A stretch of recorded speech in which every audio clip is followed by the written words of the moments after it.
Hello and welcome back to the Coaches Show right here on SportsNetUSA.net. My name's Avery Jordan and I'll be joined here by my partners Luke Hobbs and Ryan Osborne. Actually, let's take it out to the track to Luke and Ryan right now. Hi, I'm Luke Hobbs here with track and field coach, Coach Sheil. So Coach Sheil, a couple weeks ago, you had your first meet at Bakersfield. It was exceedingly rainy. I know that it was almost flooded in some areas, but you had a couple standout performances from players like Francisco Padilla. Can you tell us what they did that really overcame the weather? Well, throwers are naturally adaptable. They don't need a lot of encouragement. They want to throw. If anybody can handle the rain, it's usually their conditions. Discus can be scary and hammer because they wear flat shoes. So if the rain's an issue, but it gets swept out. But they handled it really well. We'd gone a long time without competing, so they didn't really care that they wanted to get a meet in. So even though we drove 100 miles up in very rough, it was a 100% chance of rain, and it did the whole day. It rained. So, but Francisco's a sophomore. Doesn't bother him in the least. Those guys like colder weather. They're big guys, so no problems for them. Right. And then last week, you had a lot of freshmen step up. The freshmen actually took second, third, and fourth place in the 400 meter. Right. So what does it mean for your team to have the younger players step up and give you that kind of contribution?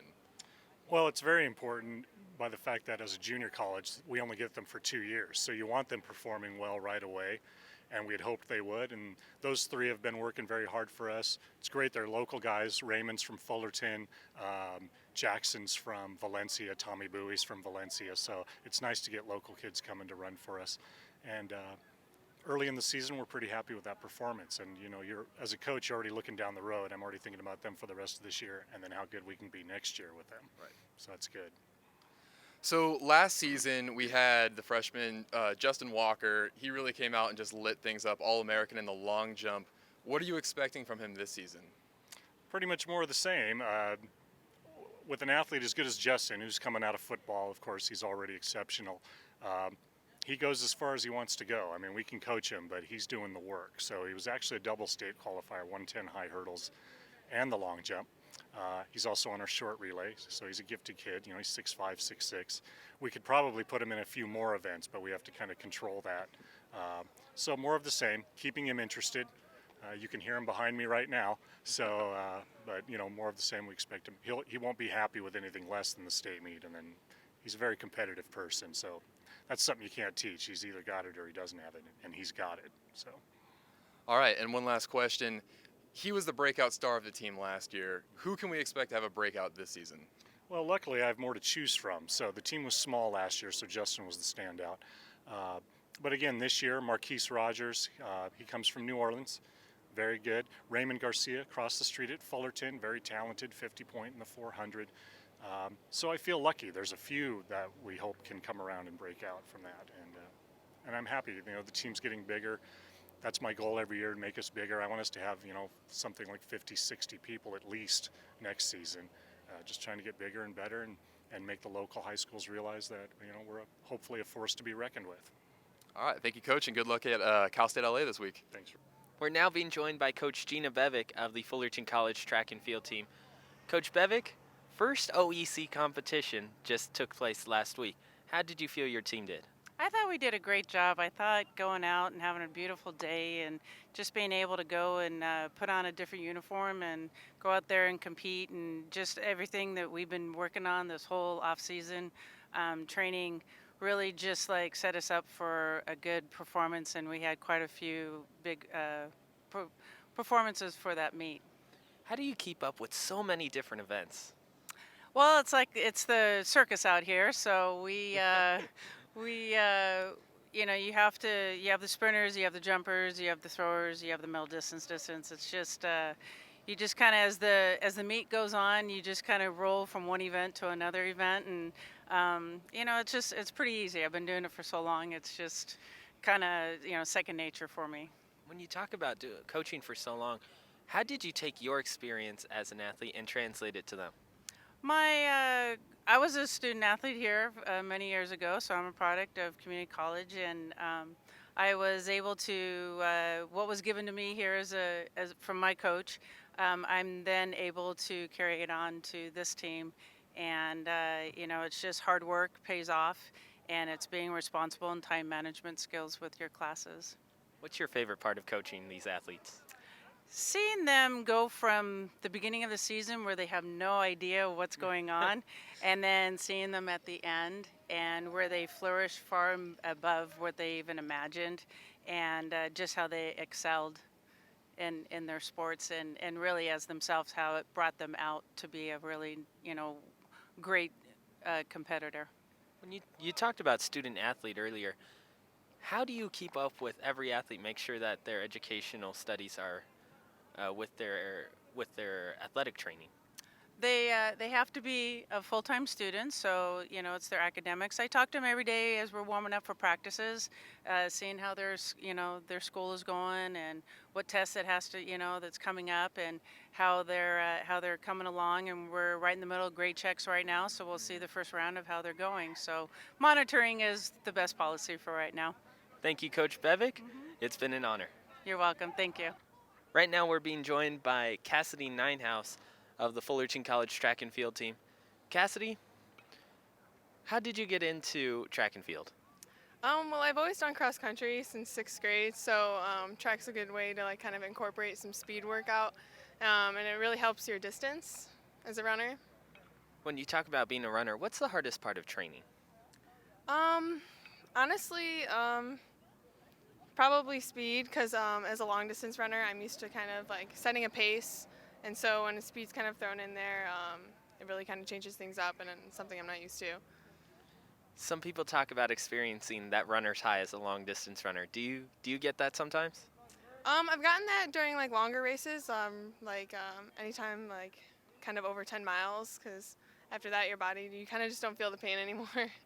So that's basically what runner's high is. What's your favorite part about running long distance? It's kind of like an accomplishment. You're like, wow, I just ran 10 miles. Some people don't even want to drive 10 miles, so. You guys just came back from your first OEC meet. What was the toughest part about it? The toughest part about it is you're kind of chasing people on a track. You kind of see who you're facing, and you see that you can get up to them, and it's just kind of like a mental thing. It's getting that state, because you're not in that state at practice. Thank you, Cassidy. We look forward to seeing you throughout the rest of the season. All right, thank you. So now we're here with Raymond Gomez Garcia. Raymond, you were at Fullerton Union High School. How does the game differ from Fullerton College? I feel like it's a lot more competitive. Obviously you got to be better in college than you have to be in high school. It's a higher level, so you just gotta perform better. Just like high school, just you got to run a little faster. What has been the biggest change in diet for you? Honestly, just cutting out all the sweets, because I know I'm not that big, but I've been known to eat a lot more than I should. So I just gotta cut stuff out, especially sweets, little things like that. When you're in a sprint, what do you experience? Well, every race is different. For the 400, which is my main event, it's terrible. It's painful, but you grow to love it. It's hard because you can't sprint the whole thing, but it's really painful on your body. But as you train for it, the pain gets reduced and you get more used to it. So we're here with Josh Spillane of the track and field team here at Fullerton College. Josh, many different throwing events for you. How does the training differ for each one? It's actually very difficult because you have to have a mindset going into each event. So on competition days, it's very difficult to distinguish to get ready mentally. For example, going from hammer, you're on your heel a lot, and then in discus, you're not on your heel at all. And then javelin, you're running, and then all the other ones are basically in a circle. So it's very diverse. What's your favorite event? Discus, yeah. I've favored discus ever since freshman year of high school. Thank you, Josh. We look forward to seeing you throughout the rest of the season. Thank you. Thank you. Once again, I'm Avery Jordan for SportsNetUSA.net, and I'm joined here by Coach Jason Smith. Coach, now I know you just came off a loss right now. You guys have a loss to Moore Park. Tell me, what's your guys' mental state right now at this point in the season? We're very confident. we just got done with our non-conference schedule, so going into next week when we start conference, everybody's 0-0, so it's the second part of the season, and like I said, our conference level still remains high. We're a good team. Nothing's wavered from that. We've got a couple of really good starts from our starting pitchers these last 2 games, so we're feeling good going into next week for sure. Okay, so you mentioned conference play is starting. You guys are 10-6 now, I believe, on the season. You're setting a better pace than you were last season. You guys were 19-23, 11-10, I believe, in conference play. What's the biggest difference between this season and last season? We have, as far as this year's team is concerned, we have a lot more depth this year than we did last year. So we've been able to use everyone on our roster this year and use them in starting roles and coming off the bench roles. We've been able to, our starter today, Wisner. When we first started the season, he was a bullpen guy, and now he's had 2 starts the last couple outings and pitched really well. So I think the biggest difference from last year's team to this year is we definitely have a lot more depth. We have a lot deeper bench. We can go to a lot more guys and play matchups a lot more this year than we did last year. So. Okay, and also taking another look at the conference, Orange Empire, no conference to mess around in. Your record's only, it's not a bad record. You guys are only good enough for 7th place though, right about now in Orange Empire. Orange Coast sitting atop the conference, 13-2. Are you guys focused on chasing Orange Coast or focused on yourselves? What are you guys mainly trying to hone in on? We always just worry about ourselves. If we come out and we talk about the process of the game, playing the process of the game, and we do that, then we're gonna be able to compete every game. So we're not focused on chasing anybody. Those records indicate just non-conference schedule. Like I said, we start next week. Everybody's 0-0, so there's no one chasing nobody. So that's how we look at it. Like I said, we just worry about our own business. So. Okay, who do you see as being your biggest challenge coming up in the conference? Well, historically,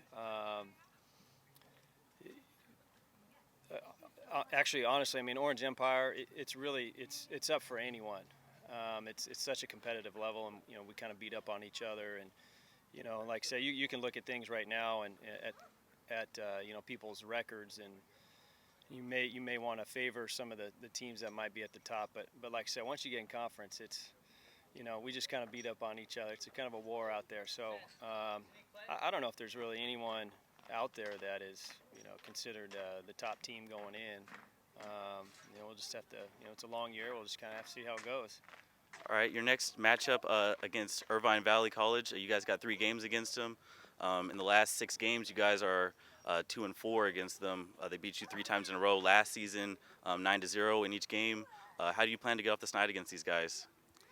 We'll do what we always do. We'll, if we can throw strikes and play catch on defense, then that keeps us in ball games offensively. And offensively, we try to stay aggressive when we can, and try to put some pressure on the defense. Like I said, we just worry about ourselves. We just try to execute our game plan, and we'll be okay. Okay. Do you see? You mentioned your depth. Do you see any 1 or 2 players being your X factors on this Hornets roster this year? Well, you definitely got to look at our center fielder, leadoff hitter, Joey Parente. He's the one that really kind of sets the table for us and makes things go. He gets on, he can run, he's got a little bit of power. Like I said, he's really kind of the spark plug to the offense. And then like I said, we've been able to plug in some different guys, throughout the lineup, and they've been able to come through. If you have to target one guy, I would say it was probably Joey, the leadoff hitter, as kind of being that, that starter for us, that spark plug. Looking at your pitching, me personally, I've seen a lot, Ryan Martinez. Are there any secret weapons you have to throw out there on the mound that you guys are hiding in wait for later on in the season? You'll have to wait and see. All right, Coach. Well, thank you for taking the time to interview. Once again, my name's Avery Jordan, reporting live for SportsNetUSA.net. Once again, I'm Avery Jordan for Luke Hobbs and Ryan Osborne signing off on the Coaches Show right here on SportsNet USA.net.